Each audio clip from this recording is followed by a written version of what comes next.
salut à tous mes étudiants et mes élèves. Bienvenue une fois de plus à notre programme de français en ligne. Donc aujourd'hui, nous allons étudier les fêtes. Nous allons étudier les fêtes par définition. Les fêtes, ce sont des célébrations que nous commémorons de façon répétée ou bien unique. Donc nous avons de nombreuses fêtes dans notre calendrier, mais au courant de cette étude, nous allons en citer quelques-unes. Notez bien, celles que nous allons étudier ici ne représentent pas toutes les fêtes. Et vous savez, les fêtes sont différentes selon une culture à une autre, selon une religion à une autre. Mais celles que nous allons citer ici sont les fêtes les plus connues dans le monde, que ce soit dans le monde chrétien que dans le monde islamique. Donc, nous allons commencer avec la première de nos fêtes, celle que nous appelons en français la Pâque. Qu'est-ce que la Pâque? Nous disons que la Pâque, c'est une journée de réjouissance pour les chrétiens. La Pâque, c'est une journée de réjouissance pour les chrétiens, car elle commémore la résurrection du Christ. Il est à noter que le mot Pâque vient de Pessa. L'origine du mot Pâques, il vient de ce mot, Pessa. Et Pessa désigne la Pâque juive, qui désigne elle-même la sortie des Israélites d'Égypte. Donc, on peut très bien comprendre avec cette définition que la Pâque est une fête religieuse chrétienne. C'est une fête qui commémore la sortie des Israélites qui étaient en servitude en Égypte. On va continuer avec notre deuxième fête. Celle-ci, nous la nommons le carême. Le carême. Qu'est-ce que le carême? Le carême, c'est une période de dévotion à Dieu.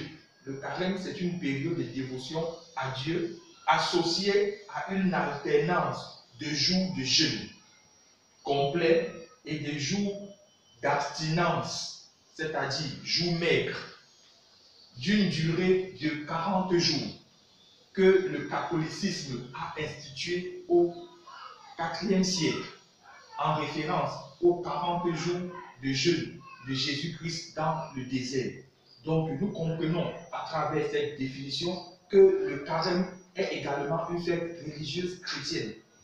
Mais c'est une fête que nous avons tendance à mieux cerner dans le milieu catholique. Et nous avons vu que c'est une fête qui a été instituée au IVe siècle.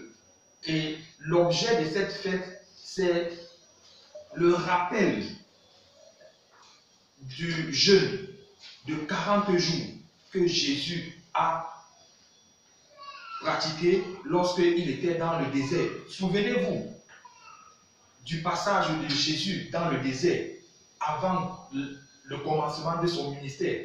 C'est cette idée que nous avons lors de la célébration du carême, lorsque Jésus est allé dans le désert pendant 40 jours, où il a été en jeûne, où il a été tenté par le diable. Et au sortir de ce jeûne de 40 jours, c'est à ce moment qu'il a commencé son ministère. Donc, voilà l'idée majeure que nous avons à l'esprit lorsque nous parlons du carême. Nous allons avancer avec une autre fête que nous appelons la Tabaski. La Tabaski, que nous pouvons traduire en arabe.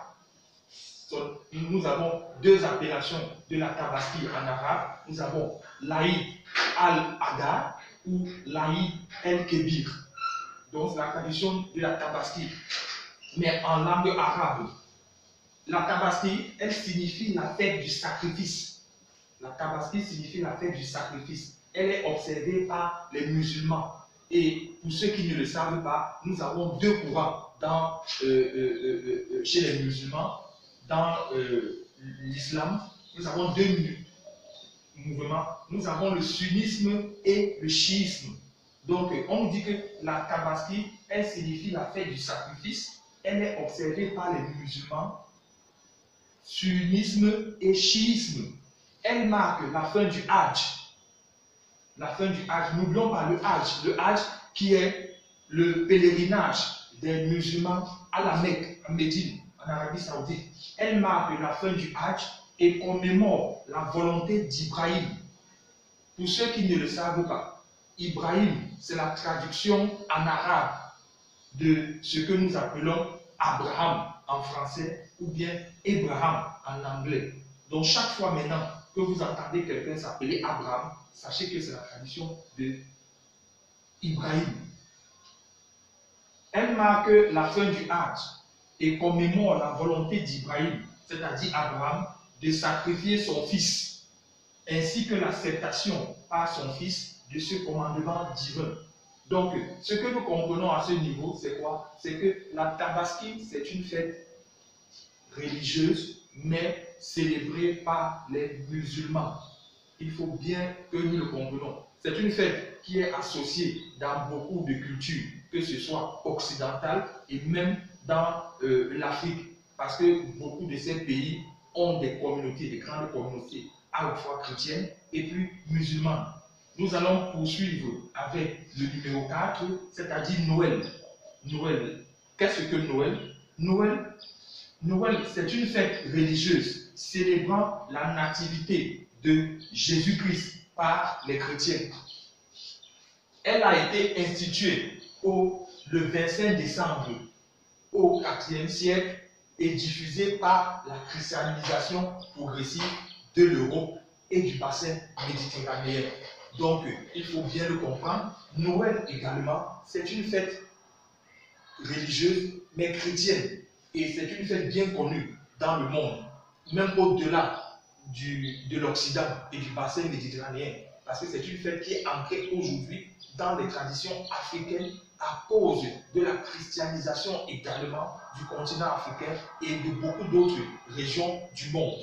Donc, Noël, c'est une fête chrétienne et elle commémore la naissance de Jésus-Christ. C'est une fête qui est généralement célébrée le 25 décembre. Nous allons clôturer avec le numéro 5, ce que nous appelons jour de l'an. Le jour de l'an, par définition, c'est le premier jour d'une année. Par extension, le terme désigne aussi la célébration de ce premier jour de l'année. Comme toute date d'anniversaire d'un calendrier donné, le jour de l'an peut sembler mobile au regard d'un calendrier fonctionnant suivant une autre logique. Donc, le jour de l'an, c'est également une fête. Mais ici, ce n'est pas une fête qui a une connotation spécialement religieuse. Parce que nous pouvons noter que cette fête, elle est célébrée dans tous les pays du monde entier, peu importe les cultures, qu'on soit chrétien, musulman, bouddhiste, hindouiste. C'est une fête qui est célébrée dans le monde. L'essence de cette fête, c'est la célébration du premier jour d'une année. Donc, il est important que nous apportons cette précision. Donc, comme nous l'avons vu tantôt, nous avons vu un certain nombre de fêtes, comme la Pâque, comme le Carême, comme la Tabaski, comme Noël et comme le jour de l'an. Mais nous avons également un certain nombre de fêtes. Nous avons par exemple la Saint-Valentin, nous avons par exemple les fêtes d'anniversaire et nous avons également les fêtes qui ont trait à chaque pays. Ce sont les fêtes nationales qui peuvent être les fêtes d'indépendance, qui peuvent être les fêtes de libération, qui peuvent être un certain nombre d'autres fêtes. Donc, l'objet de notre étude aujourd'hui portait sur la célébration des fêtes. Nous avons pris le temps d'expliquer l'origine et la définition d'un certain nombre de commémorations et j'espère que nous allons pouvoir nous retrouver au cours de notre prochaine étude et qu'ensemble nous allons étudier des notions encore plus intéressantes. Donc, je vous salue et n'oubliez pas de souscrire à cette chaîne. Très prochainement, nous allons nous retrouver. Portez-vous bien.